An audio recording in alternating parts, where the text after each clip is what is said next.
series. I'm so glad that all of you could be here with us. And whether you're watching live or the replay, just happy to have you. And today we have some super incredible panelists that are going to be discussing the topic of stepping into your divine feminine. You know, we live in a world where women often feel inadequate in their bodies and in their power, but we all believe that the woman should have the power to honor her body and fully embrace her beauty and creativity and confidence and step into the energy of the divine feminine. So that's what we're going to talk about today. You can get inspired by the expert panelists who are going to share innovative self-empowerment tips and divine feminine tips that are going to enrich your life in ways that you probably can't even imagine. And this intimate group has been hand chosen for this specific topic so they can ignite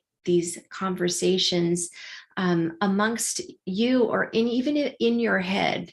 It's going to, the questions and the answers are going to really help you dive deeper into your own perspectives. So, of course, showing up live is the best way to learn from the experts, and engage in conversations and get your questions answered. But, we also encourage you to watch the replay and come and visit us for the other ongoing weekly gatherings that we're having in your journey of back to self-love and becoming a member of our sacredu.love community. And you can sign up for just $1. And I'll put the link in the chat in a bit. And now, to sit back and get ready to step into your divine feminine. And I'm just going to introduce our lovely panelists today. We have Jan. Where did Jan go? We have Jan. Okay. We have Crystal. Crystal Hill is the founder of the Hill House Publishing. She's a soul leadership coach and the international #1 best-selling author who is passionate about helping conscious creatives awaken the power and empower humanity into deeper sovereignty and connection. And she helps them become international best-selling authors so that their passion can ignite global change and enhance their authority and reach. And Jacqueline Weiss, did I say that right? Weiss? Okay. Jacqueline is enrolled with the Northwestern Shoshone Nation, and she lives in Vancouver, Washington. She's an author, a certified emotion and body code practitioner, therapist, native herbalist, native holistic healer, and NLP practitioner. And she's faced multiple hardships, and she's made it her mission to help others heal and rid themselves from their trauma in order to find peace, clarity, and purpose. And Zinzi is a mindfulness coach who runs sacred circles and offers Vedic astrology readings to help introverted women find balance and calm and reconnect with their feminine spirit and purpose with ease. Zinzi believes that we can have it all, the purpose, balance, and abundance, and that being introverted is a powerful gift to be understood and celebrated. Now, I'm going to go ahead and introduce Jan in case she shows up. No? Okay. All righty. So, and then I'm Lisa Mizels DePamphilis, and I help women entrepreneurs embody their infinite light so they can feel like every day is magical no matter what's going on around them. And I do this using my signature energetic recalibration process that helps them rise above their struggle and hustle and chaos to just actually welcome all forms of abundance so they can finally have the confidence to speak out and receive the fulfillment and success that they need. So let's dive into the questions. And I'd like to just go around the virtual room and find out from each of you what stepping into the divine feminine means to you and why it's so important. So I'm just going to go in order of who I see. So I see Zinzi first. So why don't you start us off? Everyone. Okay, so I'll start with why it's important. I feel like it's important, similar to what you were saying in the intro, Lisa, about finding balance in this world. I feel like we live in a very masculine oriented society where it's all about doing and being on the go and moving quite quickly and suppressing and neglecting those things that often our body is telling us, that nature is telling us. We kind of push all of that aside and then don't realize why we have so much going on in our minds, why our bodies feel out of whack, why we don't have the energy that we know that we have innately within us. So I feel like connecting with the divine feminine is a coming back, a remembering of that, and really embracing those things about being feminine, about slowing down and giving space for creativity and all of those things. What was the other part of your question, Lisa? Why is it important? Yeah, just what it means, what stepping into the divine feminine means too, which you answered. Yeah, I think that's beautiful. And it is really it's about the not pushing, right? It's about not pushing and not doing the hustle and the grind and what we've all been taught, all been programmed to. So I love that answer. Thank you, Zinzi. Jacqueline, do you want to chime in on that? Well, thank you, everyone. For me, stepping into the divine feminine, I look at it as we come into the world being from a woman, right? And somehow we lose connection to our roots. And so in my native culture, we actually speak about how the feminine and masculine are combined. But in the society we live in now, it is fully masculine. So we're losing a piece of ourselves. We're losing connection to the world around us, to our, own divine self. And so for me, I help women who have gone through trauma, sexual abuse, domestic violence. And what I've seen, even through my own journey, is that is what's the number one thing that is taken from you, is that divine self and your divine energy. And so it's kind of like this rebirthing and renewing to reconnect with who you really truly are. And as women, we are, like she was saying a little bit ago, was there's no pressure. We aren't resistant. Everything flows and it's organic, and that's how it's supposed to be. And so by stepping back into that power, so many beautiful things can happen. So I think this is a very important conversation, since I feel like everyone is retrieving back into who they truly are. Beautiful. I totally agree with that. And thank you for your perspective. I appreciate that. Crystal? Yes, thank you. So for me, the divine feminine, I love working with goddesses. So for me, the essence of the divine feminine really is Isis from Egypt, from ancient Egypt, which is really a beautiful lineage of priestesses, which then went into the Mary Magdalene lineage and on. And what that means to me is just really being in a place of beingness, being the divine feminine is like that archetypal mother energy, the priestess energy, but also this creativity that we all have and the ability to go with the flow. So it's very much a water element that we need. And as Zinzi, as you were saying, we've been birthed into this masculine world, but it's not actually the divine masculine that we're birthed into. We've moved into a culture, been birthed into a culture, into a society across many different cultures that is living in the wounded masculine, in this push, in this need to achieve, in this competition. And we are all feeling that at this time there is a shift happening. It's in the Mayan calendar, it's in the astrology, it's everywhere in the collective consciousness, and we're in this dark night of the soul right now, bringing in more of, Jacqueline, you called it the wholeness, bringing in more of our wholeness by reconnecting to a very vitally important part. And in my own journey, I first reclaimed the divine feminine, and then I realized that she couldn't fully be present, and she would give way to the wounded masculine. And what I realized is I actually needed to call in the divine masculine in order to hold space within myself, to fully become whole, hold space within myself for that flow, for that watery element to be present. I did that in my own journey in Sedona on the rocks, in the really grounding into the earth and on those mountains, and really calling that in so that the divine feminine could be held and be expressed in my being, and really that wholeness could be created. I love that. I love that. And I appreciate your point of view, and what a journey, huh? Just to remember it and to experience it so fully. Just the remembrance of this. I love it. And Jan is back with us. So let me introduce you real quick, Jan. Jan is an ordained priestess of the divine feminine energy, a multi-faith minister, activist, feminist, spiritual warrior, death doula, artist, and creator of ceremonies and sacred tools. Jan brings attention and change to the injustices that we as women face in our lives so that we can become whole. And she's also the host of the Many Faces of Goddess Tribe. And so, Jan, the question today that we're answering first is just what stepping into your divine feminine means to you and why it's so important.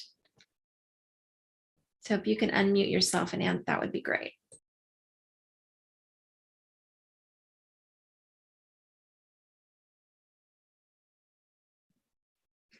Okay, I think I've done that. My apologies. Well, thank you for that introduction. I'm a busy woman by the sounds of things.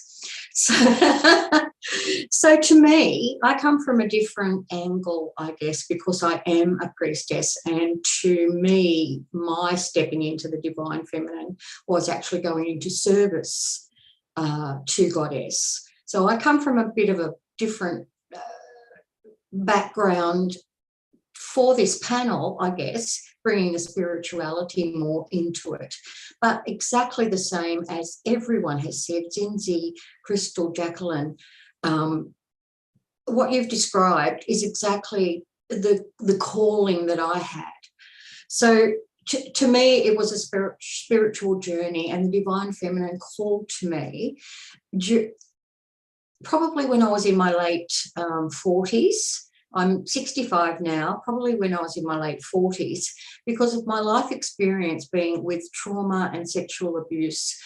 I now understand that I'm called to be someone who helps to heal the trauma in women, especially from sexual abuse and other abuses that happen in our lives, which is very, very important. And to bring about the circle of women where we can sit and be ourselves and share our own stories and heal each other from our experiences and other tools that we gain through our knowledge and experience. So it means everything to me because I've actually committed, I've made vows. That's what my path is, that's what I am doing. So I gather much information and education from going back in time and gathering information to factually also embrace what our DNA is telling us, our cell memory of our ancestors, going back to the very, very first mother, who is Goddess, to the very, very first religion, for want of a better word, where Goddess and the divine feminine was the first one in this world. So to me, it's part of rebirthing that power that we have, and rebirthing the wonderful strength we have as women, which is different to the masculine.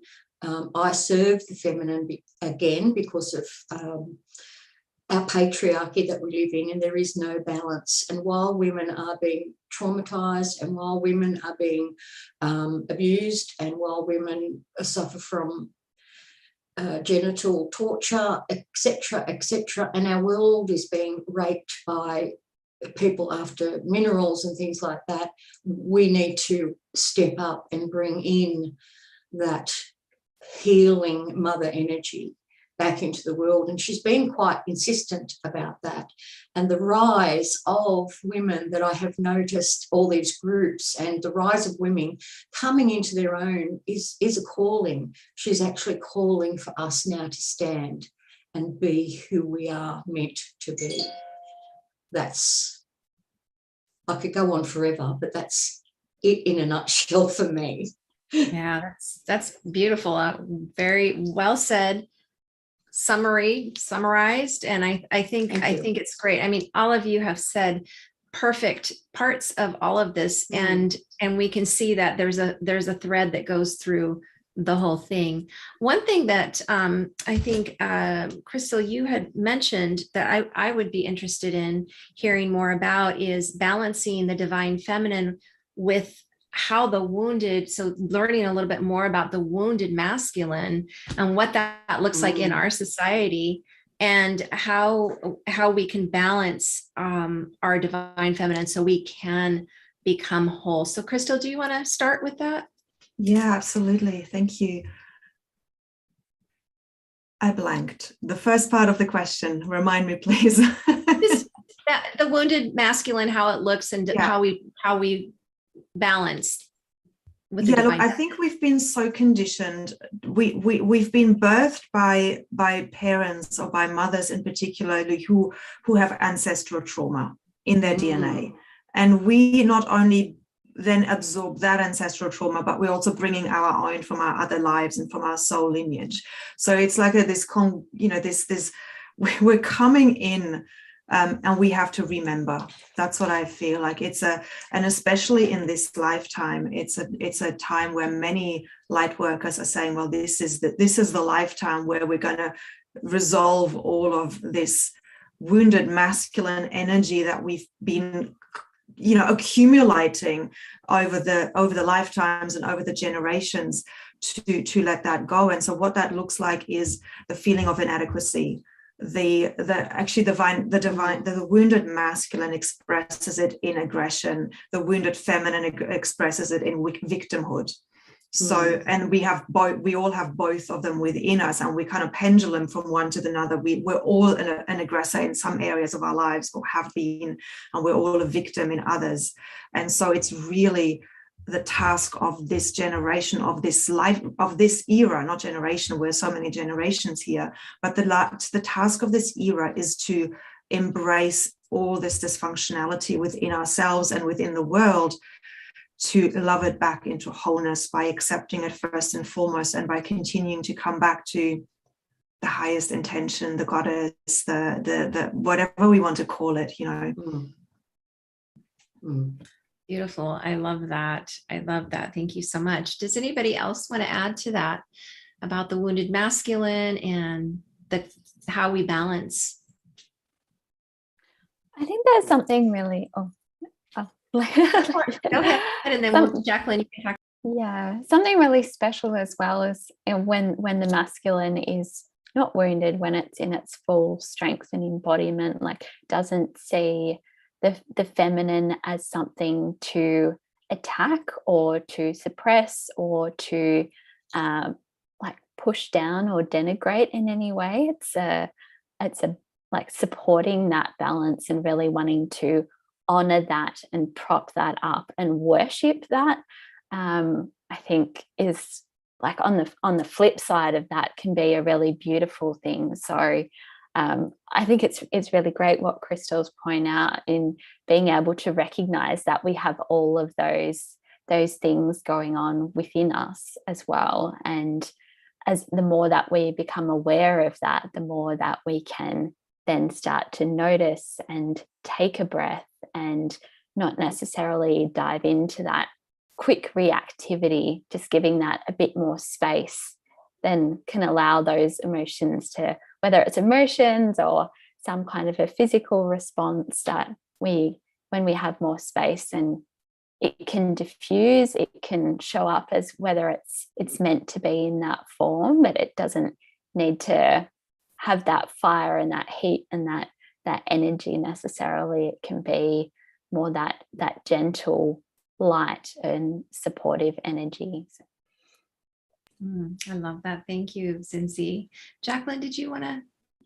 You had your hand up. Yeah, so I love what everyone's saying. And for me, I'm thinking about how when we are stepping into our divine feminine and the masculine, the wounded masculine is present, well, we think of things as our thoughts or our body, how our body responds. And even when the wounded masculine is present, you start to feel yourself kind of feeling like you're slipping into like either like underwater, I'm going to say. And what happens is now that wounded masculine is you. and you're becoming that.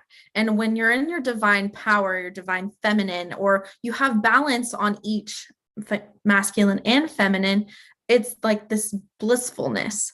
And so if you pay attention to the words you use, and different languages, Latin, English, right, Spanish, even the words are feminine or masculine. So what I say is, when we are using more masculine words or thoughts, it is more of a negative.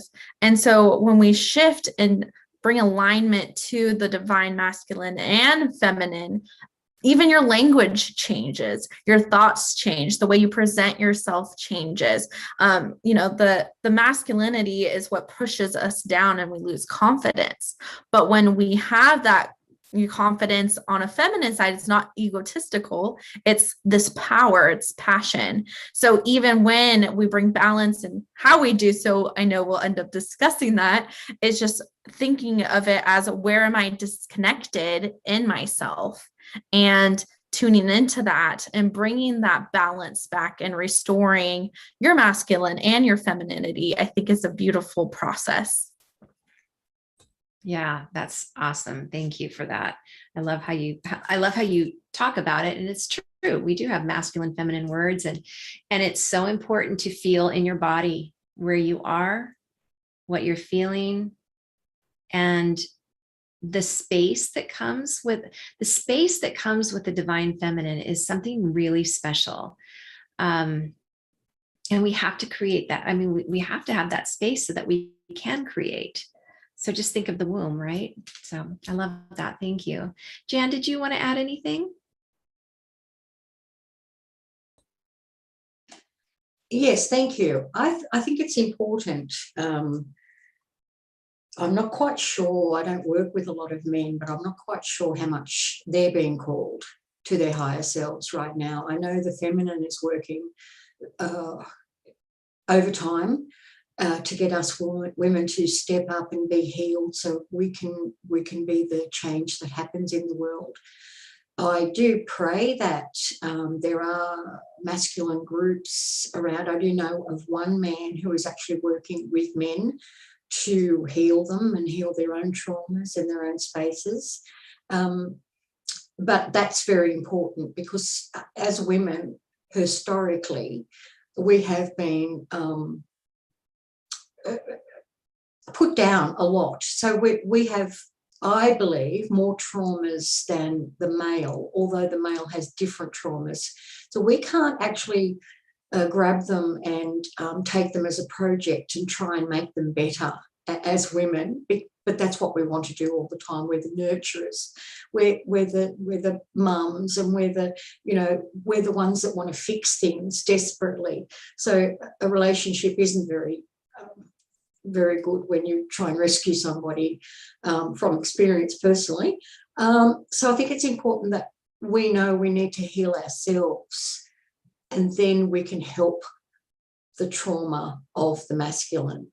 Because if we do not deal with our own issues and our own healing, we're of no good to anybody. That's when we can come from a place to actually draw in that mother energy and that beautiful healing energy, and can start to heal the world. And the masculine the divine masculine will actually meet us, I believe. Still a lot of work to be done, but it's a good start to actually understand that we need to start with us. Yeah, I totally agree. And yeah, I've come from wanting to be a fixer for the majority of my life, last 10 years. I've been doing a lot of healing. I think all of us have for the last 10 years. It's like been this decade of really going deep into our healing. One of the things, I forget who brought it up, was circles. Circles are like, the energy on the earth is changing into a circular collaborative type energy. And I would love to hear from you about circles in the divine feminine. Does anybody want to talk about that? Go ahead, Jan. Yes, I think it's very important that women meet in circles. We can be solo practitioners of our own spirituality, of course, but when we meet in circles, that's when the miracles really happen. That's when the energy can be built in group meditations and drumming and chanting. We can use the other side of our brain that is disconnected from our thought process and just go into a theta state.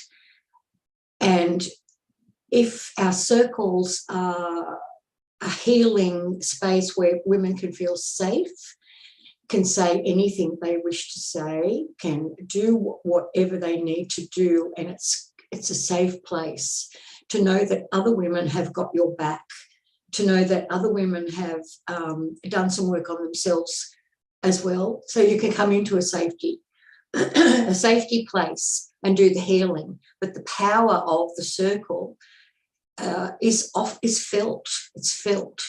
We can generate spiritually a connection to the divine on a different level when there are more of us. Doesn't mean that it's any less when you're doing your own personal meditation, but it is,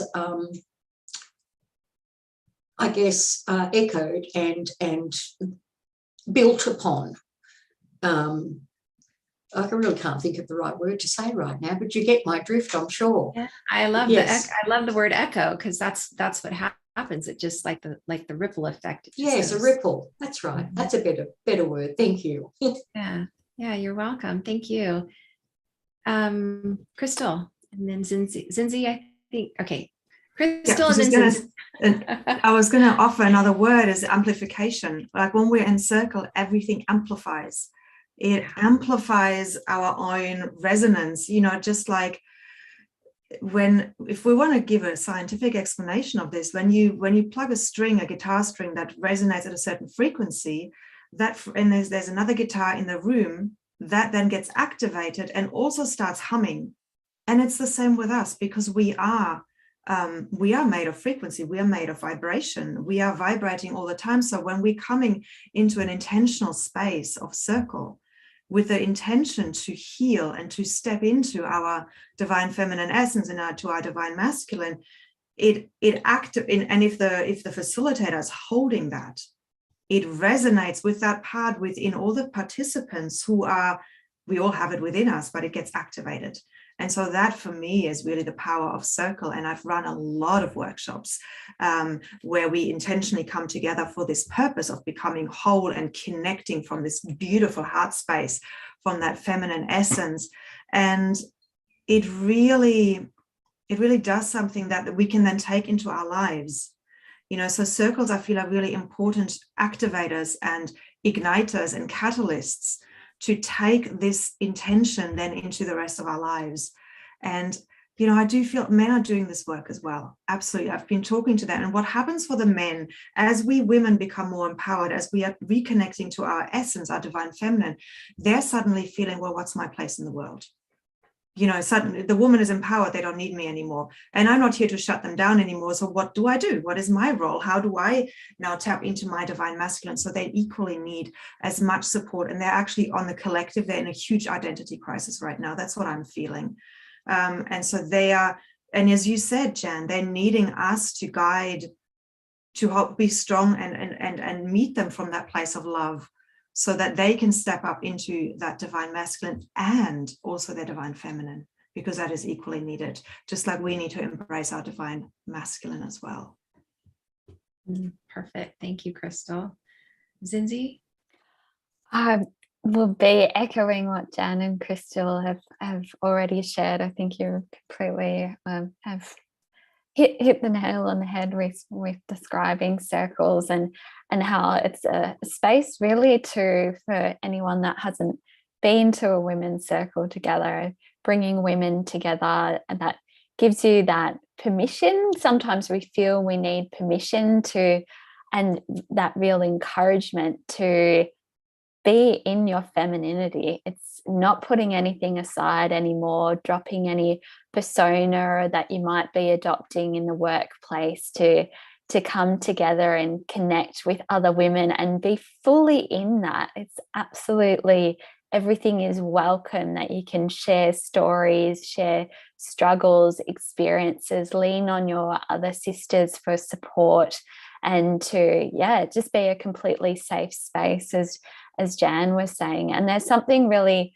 magical in that, in those things that get really exciting in our like the circles that I've done. We pull tarot cards, we have journaling prompts, all those things that we sometimes would put aside, but it's amazing how it like can really ignite something within you, that sort of that divine connection then as well. Like we can forget that there's a bigger picture going on, that we have a divine connection within each of us, and it really gives that opportunity to allow that to come through, which when we're in the mass, like whether it's the wounded masculine or just the masculine side of doing things, it doesn't necessarily allow that space for us to really go into the creativity and the divine feminine energy that a circle then provides. I love that. Yeah, so true.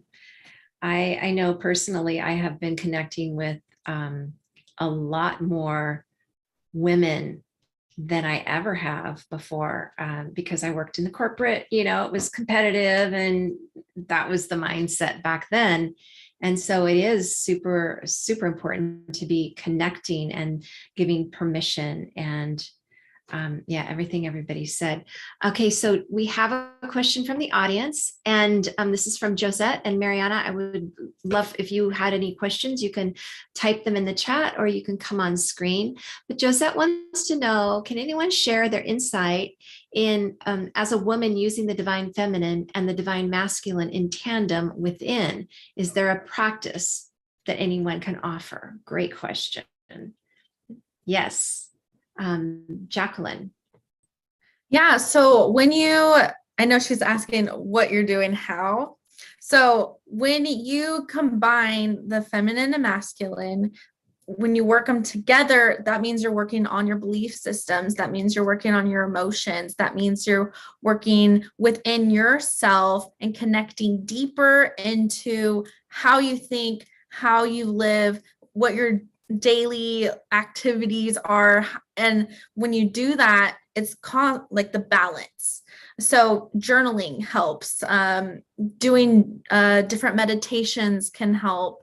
But when you have them in tandem together, and when I've done it myself and I've worked with my clients, what happens is now you're not in this conflict. Your thoughts are things you're doing to take action are actually coexisting together. That's what I was thinking when everyone's talking about circles, is that it's a cycle. You're moving and you're healing constantly. So you're evolving, you're moving. So to say to the offer, I mean, I know a lot of these women do different practices, but what I've done personally is through the emotion code and body code, which I am a practitioner, and also working on your belief systems. That's where you can actually heal both divine and masculine. But I know there's so many other modalities out there, even connecting to nature. If you're anywhere near drumming circles, that will actually heal both.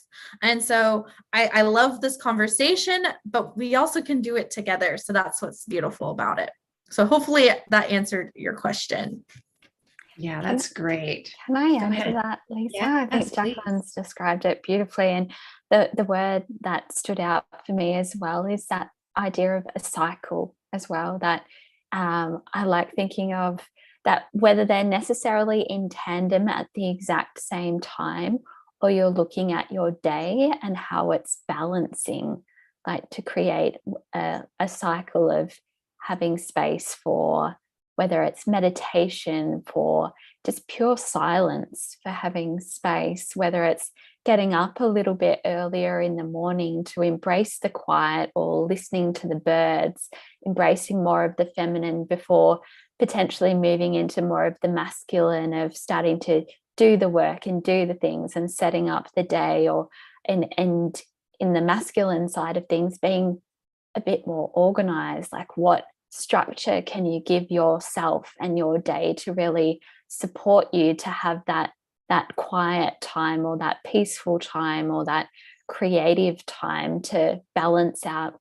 And whether that's on a day level, and then we start to get into more of the cycles as well, whether that's on a week level, how do you balance out the amount of doing that you do during the week?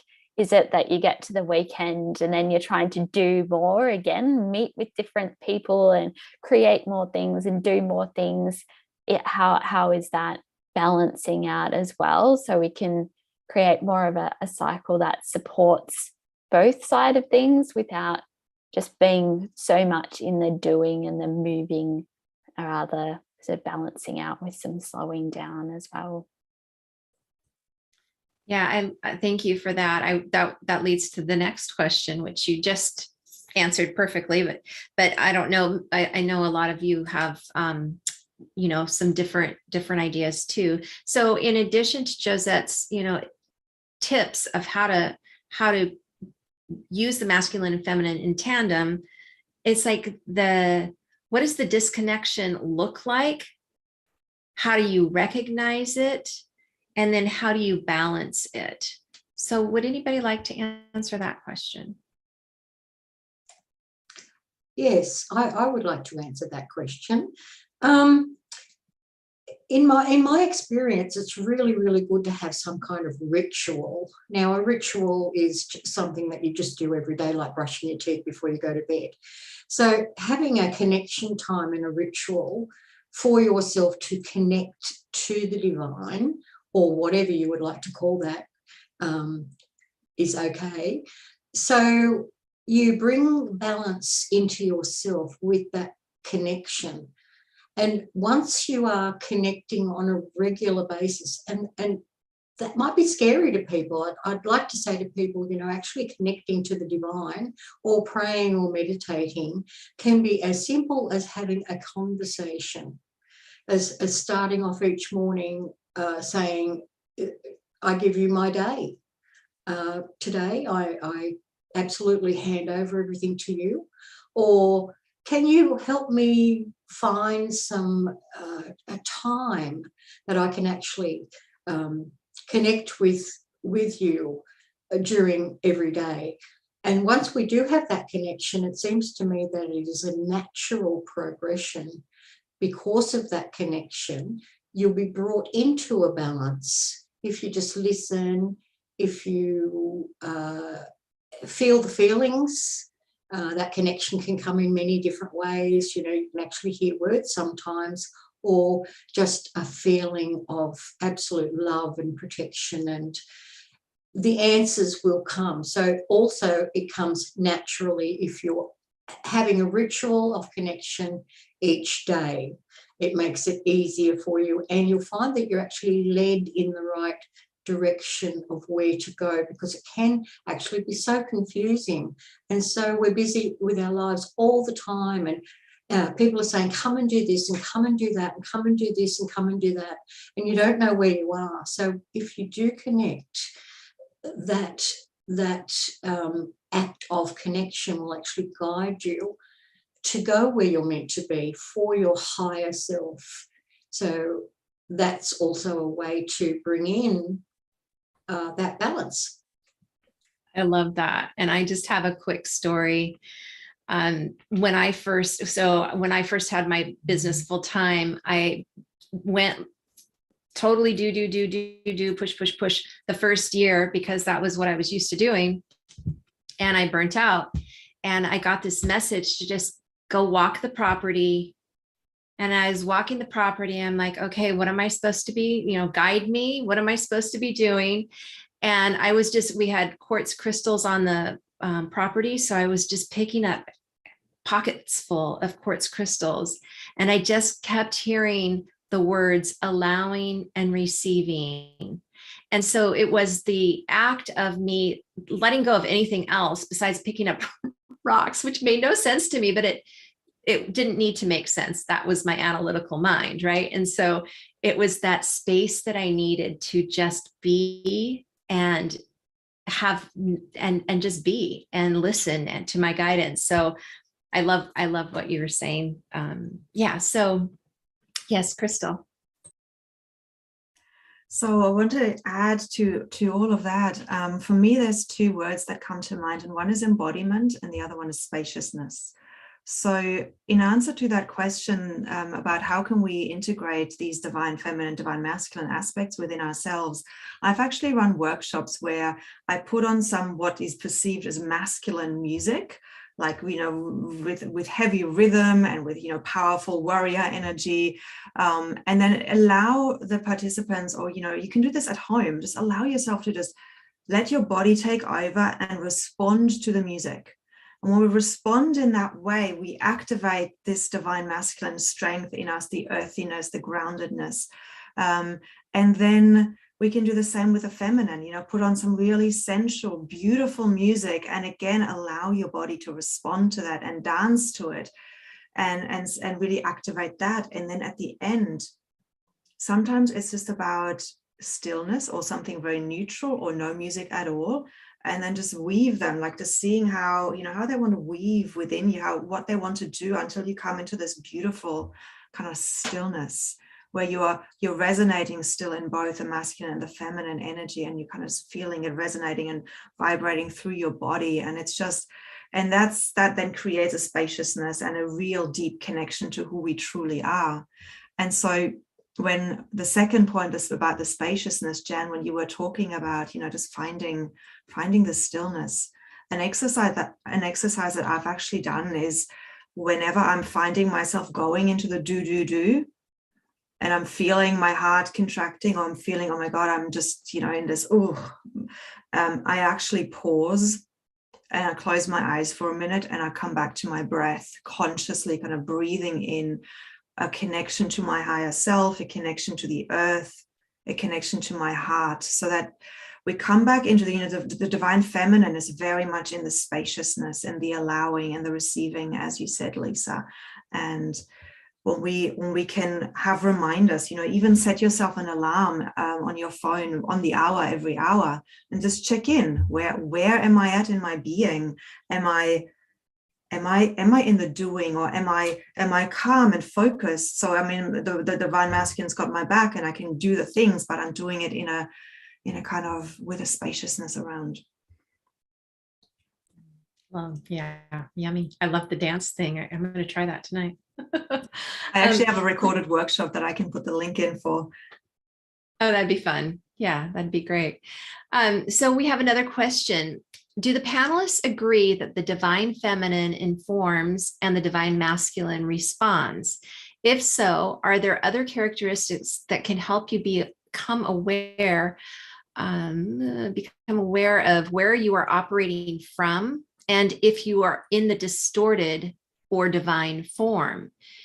Is it even important to define the feminine and masculine? Great question. Yes, Jacqueline. So when you were saying that, what came to my mind was when the divine feminine is present, I feel she is the one who is taking information. She's observing. She's taking into consideration how everything's going to work. If she feels any resistance to it, that means it's a no. Where if you're operating the divine masculine, everything is do, goals, set, and respond. So that's kind of how you can kind of gauge where you're at, where if you are balanced, it is a conversation between the two of, okay, is this something that if there's resistance, then is it that the masculine is coming to protect? Or is it when the divine feminine is coming in, there's flow, there's ease. So when they come together, you know, you're going to operate from both and make that decision together. Just kind of like if you're thinking of a marriage, the marriage isn't with yourself. So now it comes together as this conversation. How you can tell where you're operating from is if you have gone through something, right? And you're trying to see who is operating in your, you know, self right now. Look at and see if you are in a kind of a disassociation. So you're retrieved, you're back, you're taken back. And that's usually when the masculine self will step in, because he is the protector. His role, even if you look at life, is to protect that feminine person, to help and support. It's not to overpower, it's to support them, but there's that protection piece. And so even if you look at lions, when that female, she's also protecting him, and they're protecting each other.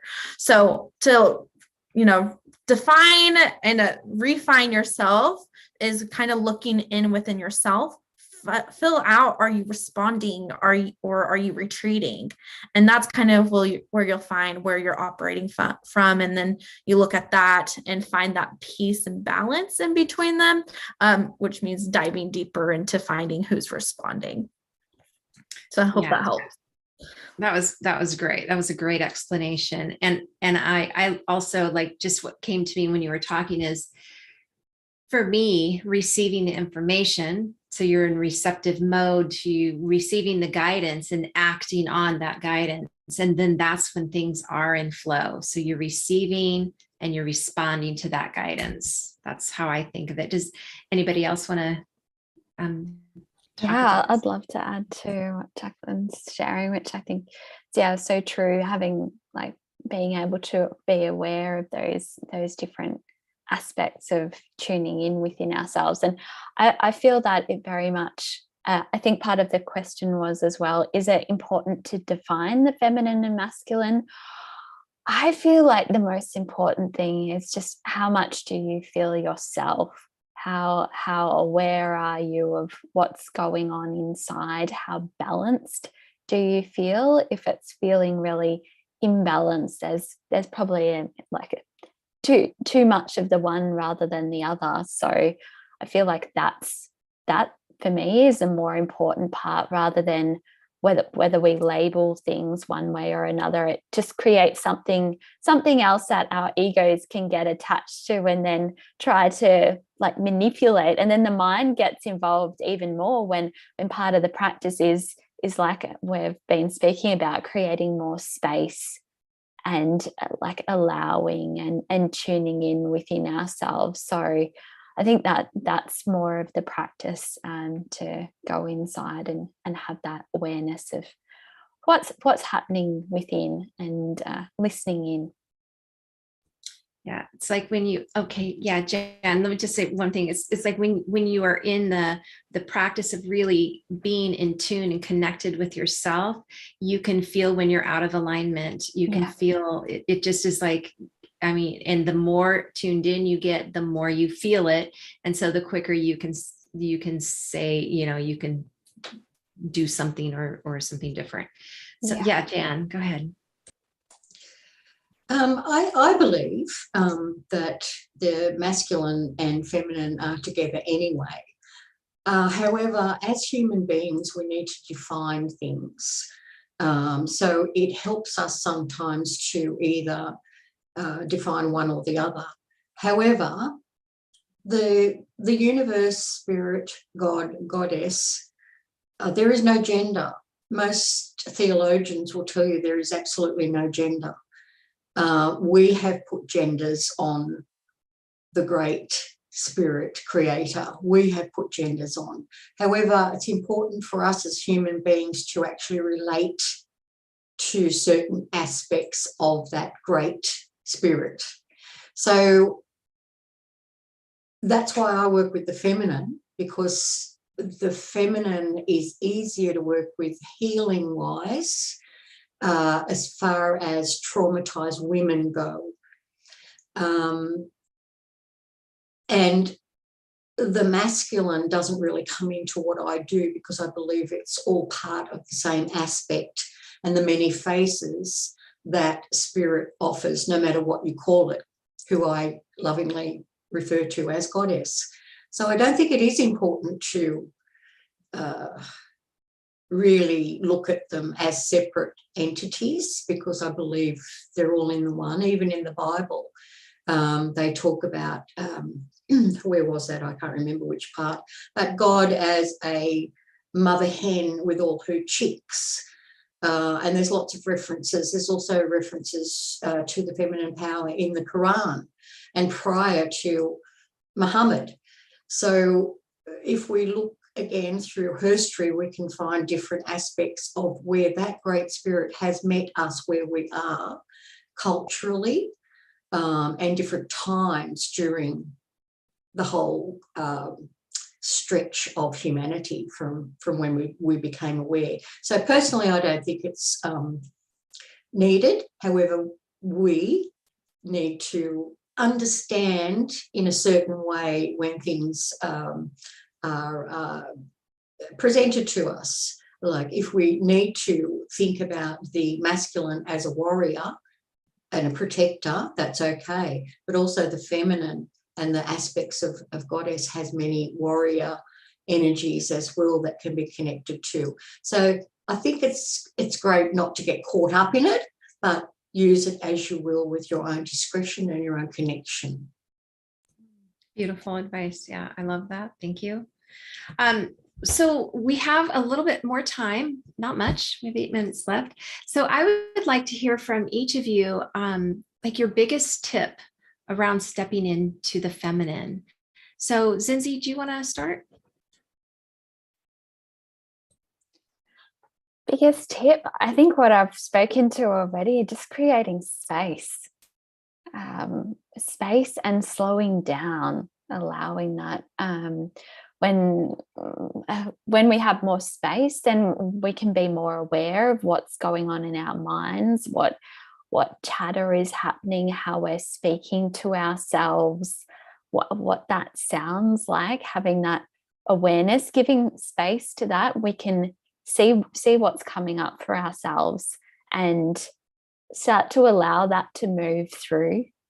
So creating space might be, like I've mentioned, in the mornings, getting up a little bit earlier, or if it's in the evening, giving yourself some space to wind down. It might be practicing a meditation, or just, like Jan was saying, having a conversation, or whatever that is, creating some space for allowing the feminine to come through, connecting within.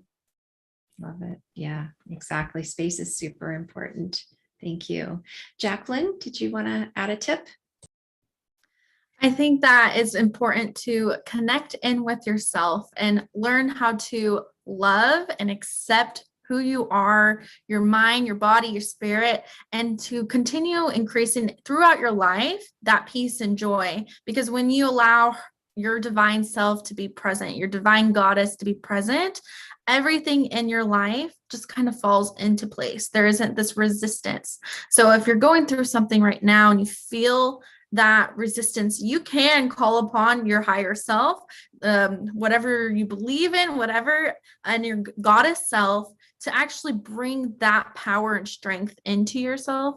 So I think that just sitting with yourself, connecting in with yourself, whether that means you need to create, you need to draw, you need to go for walks, you need to listen to music, whatever that means to you or you connect with, kind of act like you're a child again. What did she love to do?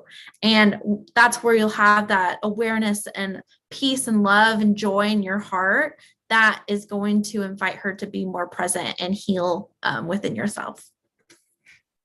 Beautiful. Beautiful. Thank you. I love that. I love play and creativity and all that good stuff. Crystal, did you want to add something? Absolutely. Initially, I was going to say what Zinzi said about the spaciousness. And then there's other words, like there's the words flow, allow, and receive.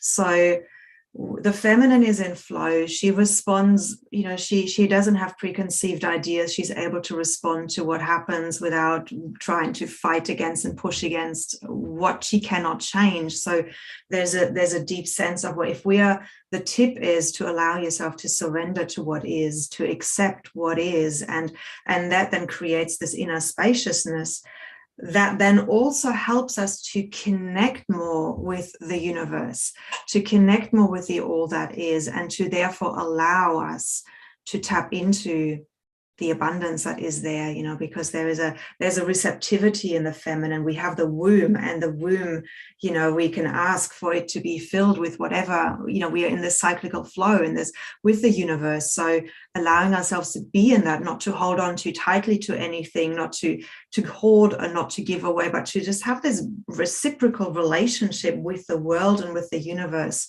so that, yeah, these words, like, so we can receive more. And the question really is, how do you allow yourself to receive as the feminine? And it's so many women have really strong issues with that. And then we actually repel. You know, it's like, I see it like the universe has this big bank of abundance or joy, happiness, whatever it is that we are so calling for. But because we don't believe that we deserve that, it just has to stay up in the bank and can't come through to us, because we're blocking it, because we're not in flow and we're not allowing, and we don't believe that we deserve and we receive. So really that question, do you allow yourself to receive? And everything else is sort of tied in with that. I love that. Yeah. So I mean, that was my experience, and it was huge, and it keeps coming up, allowing and receiving.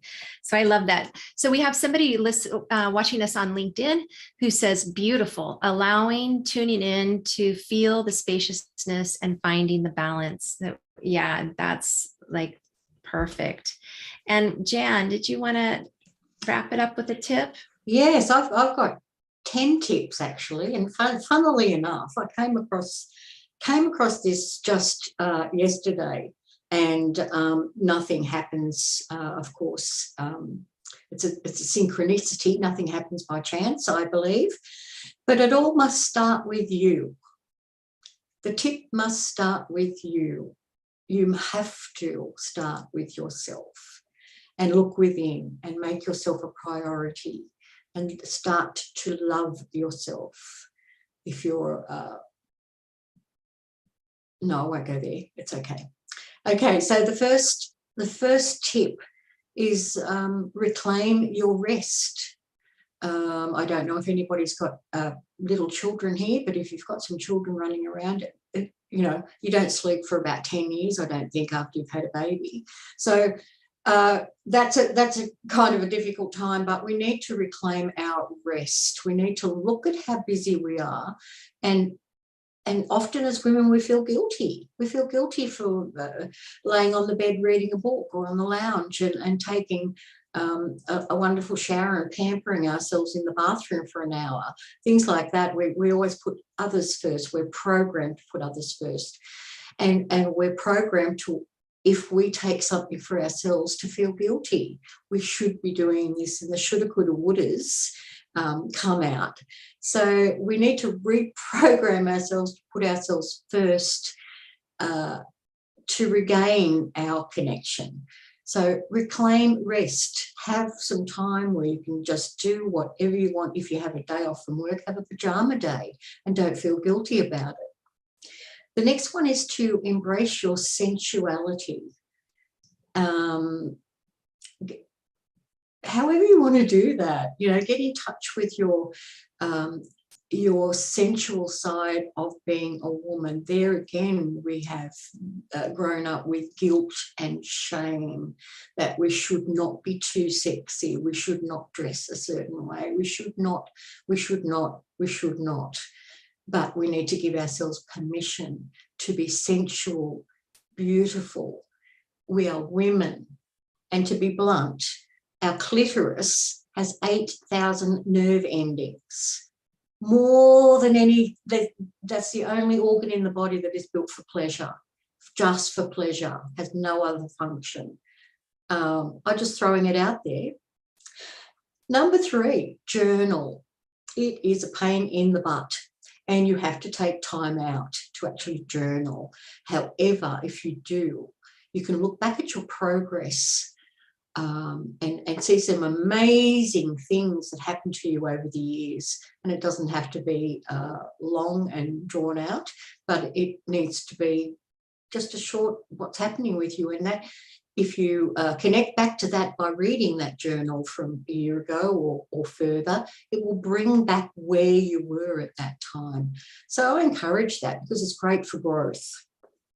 And the fourth one is practice self-love. Well, that goes hand in hand with your sensuality, with your reclaiming rest. That self-love is more, it is also not only having a bubble bath with rose petals and things like that, but it's also self-love is reclaiming who you are and being okay with who you are, not trying to push down your emotions, not trying to push down anger when you feel it, not trying to push down and be a perfect person, but embracing who you are. And that self-love is embracing your authenticity and what sort of personality you have, what sort of love you have in your soul to work in this world. That's also self-love. Be you. Don't be somebody who someone expects from you. Be you. That, Jan, we're yes, over. We're running out of time. I'm sorry. If you have one more tip, and while you're talking about the tip, if everybody can put their links in the chat. Yes, one more tip. Yes. Yep, that would be great. Go within before acting and doing. Go within and connect before you make any major decisions, and allow and surrender that big decision will come to you for the higher good. I love that. I mean, it's such a different way of living, and it's such an amazing way of living. I will never go back to the push. Never. Well, we truly want to thank all of you. Thank you so much for sharing your wisdom. This is like amazing information for everybody. And for all the listeners, we really just encourage you to put these tips into practice into your daily lives. And, you know, you don't have to do them all, but try one or two and then keep going.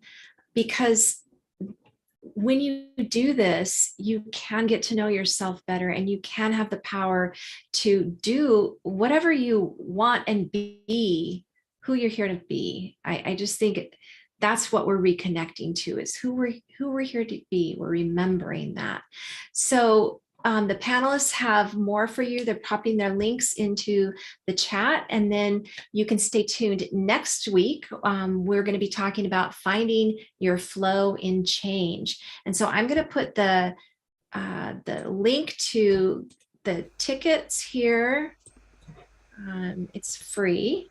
And also just wanted to mention, while you're on the website, you can sign up to be a member of the Sacred You community for just $1, and you'll find so much immense value. There's so many things going on, so much support, and it's a lovely place to be. And so I'm going to put that link back into the chat, and just say thank you everyone so much for being here. It was just so much fun to hear all of you, your wisdom, your expertise. So thank you. Yeah, it's been wonderful. Thank you.